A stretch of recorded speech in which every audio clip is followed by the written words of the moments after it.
Hello and welcome to another special episode and a very special episode regarding Eid al-Fitr and celebrating Eid al-Fitr or the Lesser Bayram here in Egypt as we say goodbye to the holy fasting month with all its blessings, and we say welcome to the Eid al-Fitr or the Lesser Bayram with all the opportunities to be having more joy in the upcoming days. And I'm honored to be having with me over the program for tonight is Dr. Amani Hola, the physician, the writer, and the social NGOs expert. Thank you very much for being with us tonight on this special episode.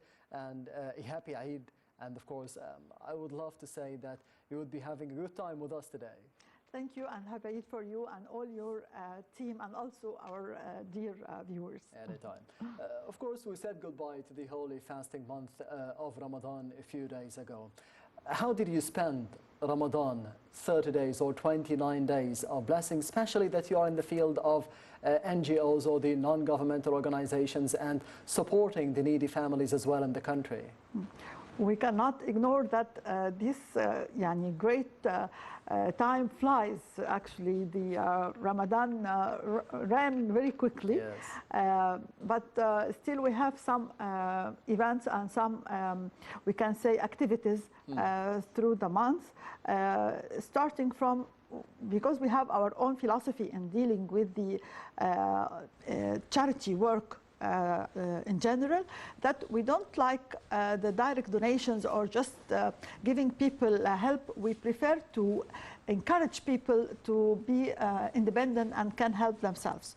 So still, even in this month, we are trying also to still continue our way of thinking by improving their skills.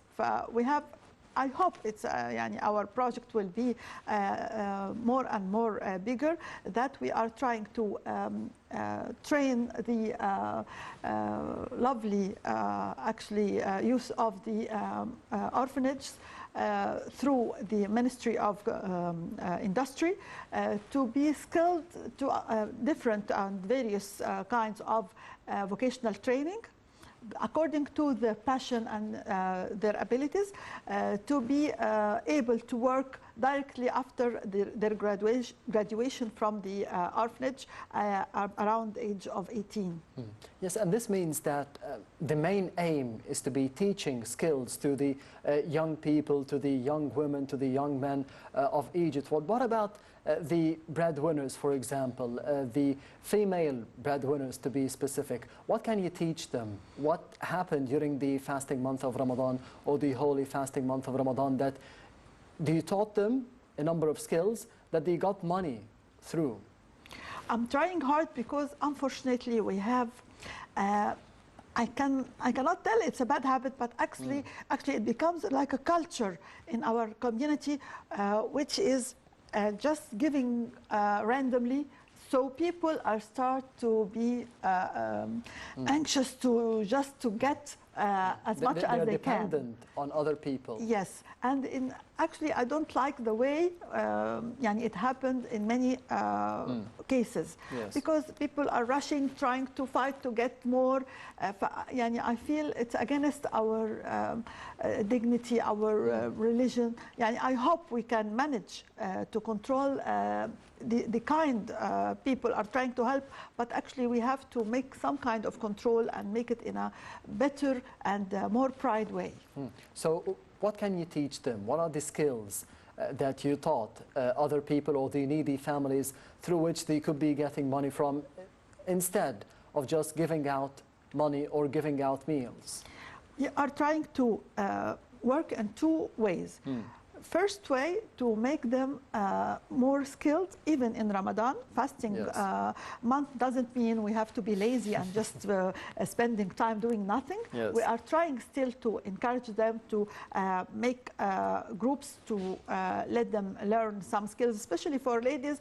Actually, the best thing for them is sewing techniques, because it is very easy for them to learn in comparison with other skills. And we start with the easiest thing, which is bed sheet. Yes. which is the simplest thing to do, and it's a very consuming product, and all people need them, and also they can gain money easily out of it.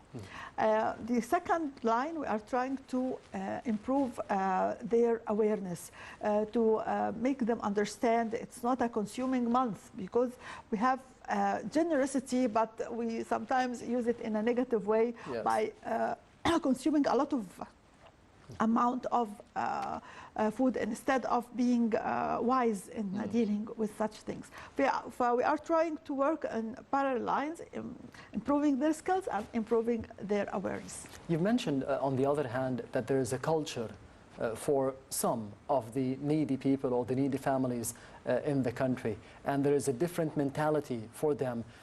Do you think that they are capable, that they want to be learning something new, that they could be getting money out of, that they could be earning the living through? Of course, but we have to be honest with ourselves. If we just give advice and let people think to accept it or not, our results will be very weak. Yes. But if the advice is combined with rules and implementation of the law, it will be effective. If there is a kind of immediate punishment of beggars in the streets, so many of them will come to us to teach them and to improve their skills, to find a way to gain money instead of having a wealth from just trying to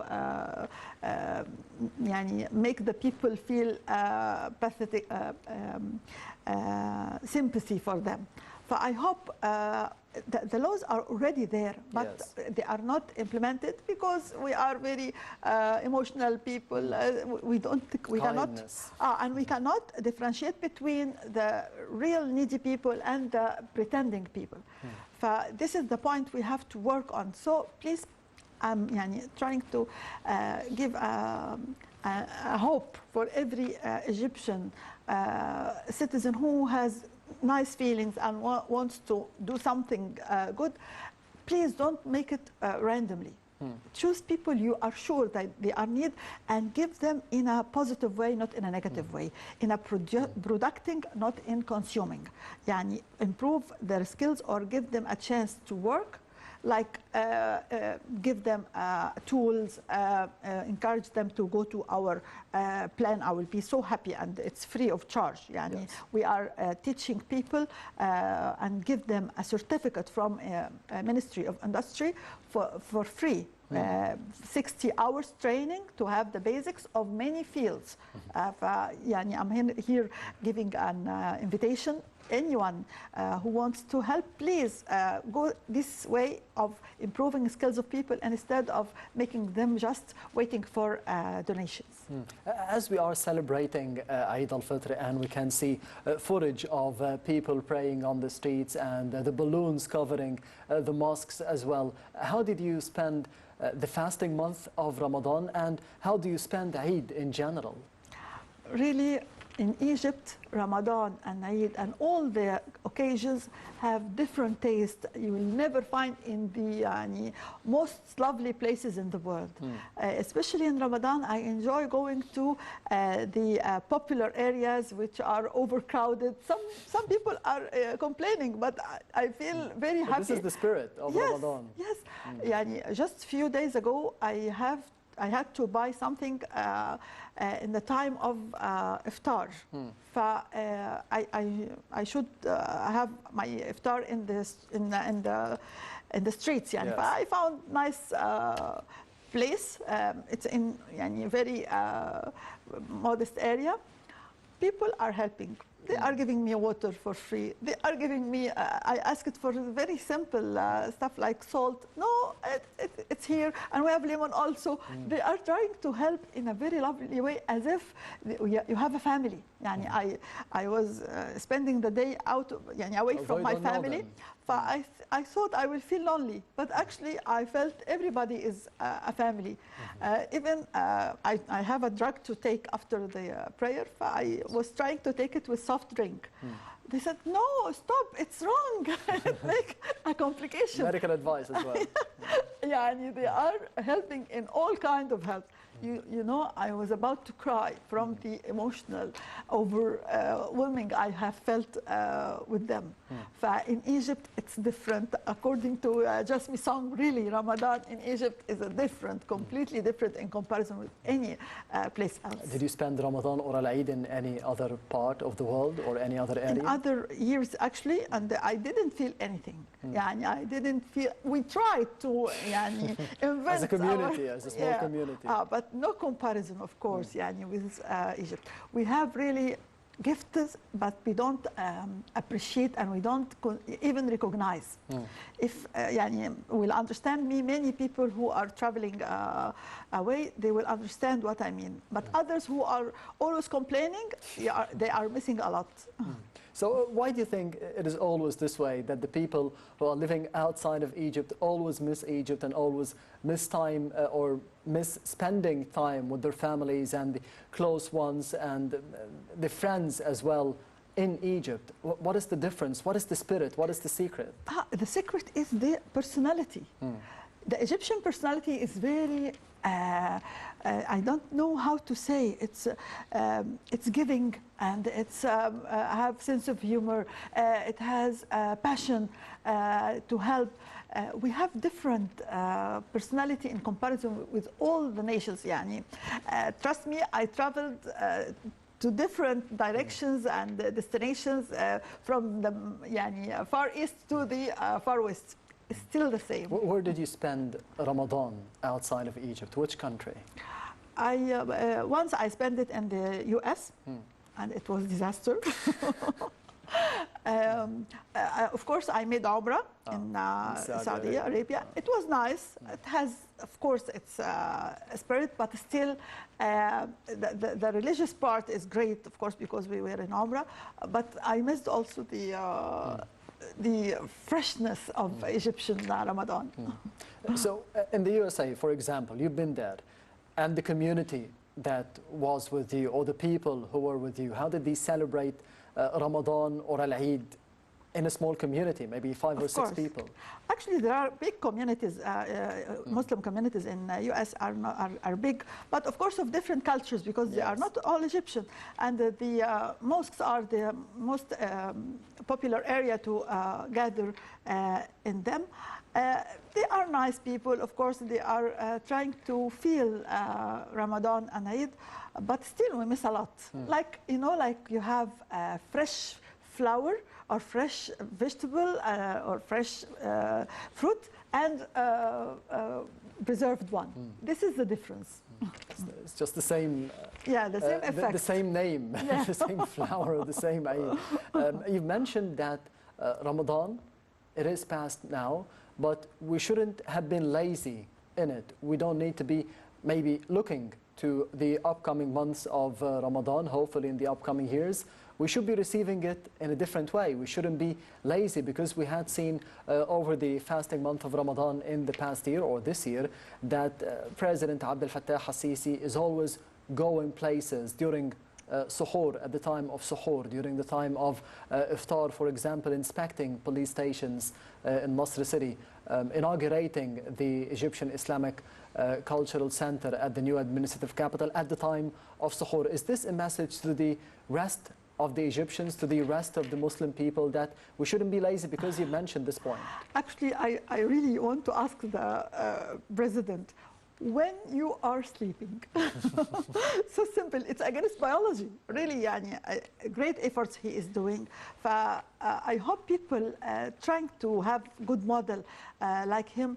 Of course, I'm suffering a lot from the people in Egypt, especially the workers, the technicians after Eid. They spend 1 week, 2 weeks, and they have a very special name, which is very strange. I don't know how to explain it in English. They call it Afaid. It's the back part, or the other, the residual part of Eid. Yani they have to spend until they spend all the money they have. Then they start looking forward. They gain money in Ramadan and they spend it in Eid. Unfortunately. But I hope they stop these bad habits. I hope they feel the value of work it's not only for gaining money, it's a lot of values they should understand, respecting other people, making the culture and making the civilization of like the ancient Egyptians. We have to understand it's not only for money. But I hope we are trying hard to improve their awareness and to give them more values, not only by teaching them how to work, but to respect work. How can you change the overall culture of the lazy workers?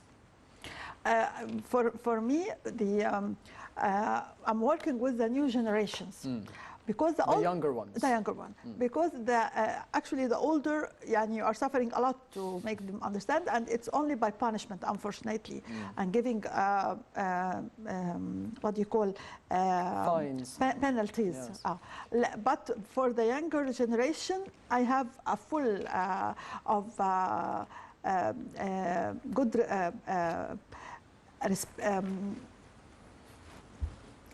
aspirations for them? Expectations. Expectations, yes. Good expectations with them, because they are still learning and creating their own personalities. We are trying to put many values while we are teaching them. Does this mean that they want to learn, the new generation, they have the capability and the ability to be learning more than the older generation? Of course. To be coping with the new developments in the country? In comparison with the modest teaching techniques they received before, because we are working with age 16. But they have already previous learning techniques, which was a little bit modest. We are trying to give them a push and to encourage them. You will find how they are anxious and trying to change their future. But still, implementation is something else. While we are talking about talks, it's easy. But while to implement, this is, many of them, unfortunately, they cannot keep their promises by, even waking up early. This is a big problem with us. Yes. We fight with them for that. But even during Eid, to be praying. Of course. Yes. But we are fighting many factors, but still we have hopes. On the other hand, you mentioned the Ministry of Industry, for example, that they could be taking the younger people, the younger men, the younger women, to be employing them in different parts and giving them maybe certificates as well through the NGOs or the social society organizations that they have been trained for about 60 hours. What is the role of the government, in your opinion, especially during the past month of Ramadan and after Eid as well? I hope I have great coordination with the Ministry of Industry, especially General Khalid Mandoor. He is responsible of the training sector, and he is actually giving us great help. I hope all the decision makers are as he is doing really good help to us. Yes. Because the governmental sector has things we cannot get it from any other place, which is accreditation. When you said I have a certificate from the government or from the Ministry of Industry, it gives kind of respect and feeling more trust to have a good result. So we are working hard to collect the young girls around age of 16 to 18, especially this age, because this is the best time for them to receive more skills and trying to improve their vocational training. In general, how do you see the role of the government in this field in specific to be teaching the younger generation better skills to be qualified for the market? It's not just about we need doctors, we need engineers, we need college graduates, but we need vocational training, as you mentioned. How do you see the role and the efforts that were exerted as well, or maybe specifically over the past 7 or 8 years under the tenure of President Assisi? Actually, we have to look backward a little bit. The civilization is just built on shoulders of workers, not on shoulders of superior people or managers or engineers. يعني, we used to say that 20,000 workers built the pyramids. Yes. We didn't mention anything about engineers. But we have to understand that the majority of the power of the civilization is depending on the workers, not the superior people. Also, of course, the superior people are very needed, and they are controlling and improving the results. Yes. And we can look around other countries, which like Germany. 80% of the education is just vocational. 80% of people working and moving in the streets are workers, not engineers. And they're better qualified for the market, for the jobs that we need. Of course, but we have a negative culture about vocational work, because we used to have the negative image of the worker who is having bad outfit and is The not blue happy. collars, Yeah, and he failed in the other tracks of education, so he went to the vocational without training. Actually, he Yes. just received the knowledge by watching his master, not by learning it from a good source. So we are trying to change this negative image, and it's not actually true, and we have a big problem. Many factories are suffering from the lack of workers, and they start to import from Bangladesh, from China, while our Although we have millions of young course, people. they are staying in the cafe waiting for a big job with a desk and being a manager. We have to change this idea.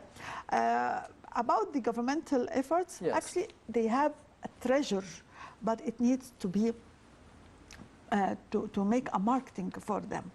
This is the part we are trying to work with them in, because they have many vocational training centers in different areas, especially in Upper Egypt, and including many divisions. We are trying hard to work with them in this field. But do the people, the young people, do they want to be joining those vocational training centers, and they want to be having different jobs of the market? They don't just to be a college graduate or a doctor or an engineer without finding a job at the end of it. Of course, from the beginning, they didn't understand. When they start to understand, and we give them orientation Yes. about what they are going to be, the salaries, the benefits they will have, the respected position. You are not just working as helpers. No, you will be a technician. You will be working through technology. And it pays well. Of course, You get better money.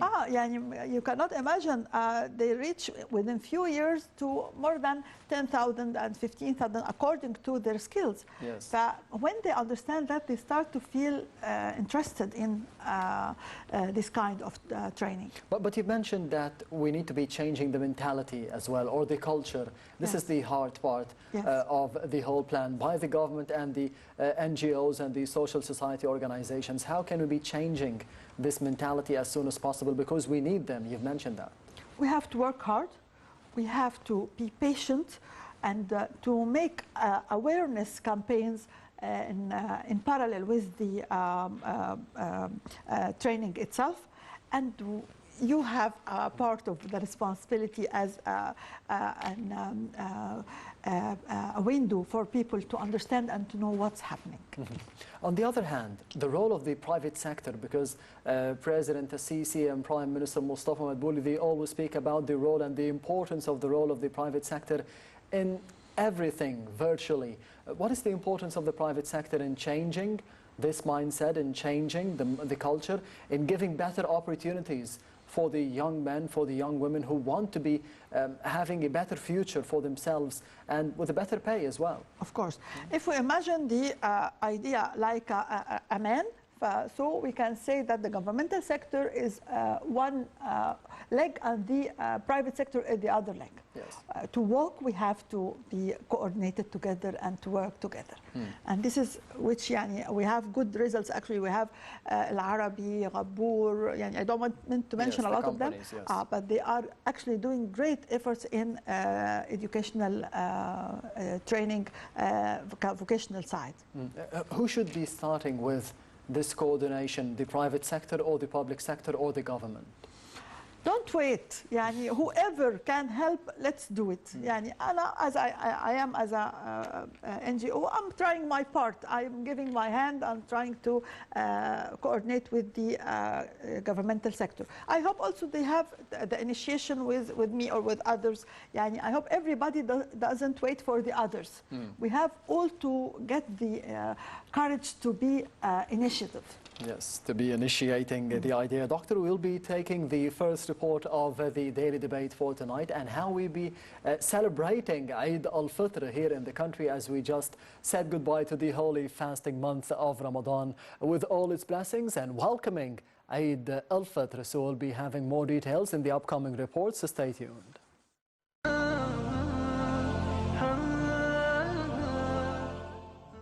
Eid is an Arabic name meaning festivity or a celebration marking happiness and feasting. The two major Eids celebrated by the Muslim community all over the world are Eid al-Fitr and Eid al-Adha. While the first celebrates the end of holy month of Ramadan, the latter coincides with the end of Hajj, commemorates the sacrifice of a sheep or other animal in place of Prophet Ismail, who the Prophet Abraham had been willing to sacrifice for God but had been granted not to have to do so. Celebrated after fasting for the entire month of Ramadan, Eid al-Fitr signifies thanks and gratitude to Almighty Allah.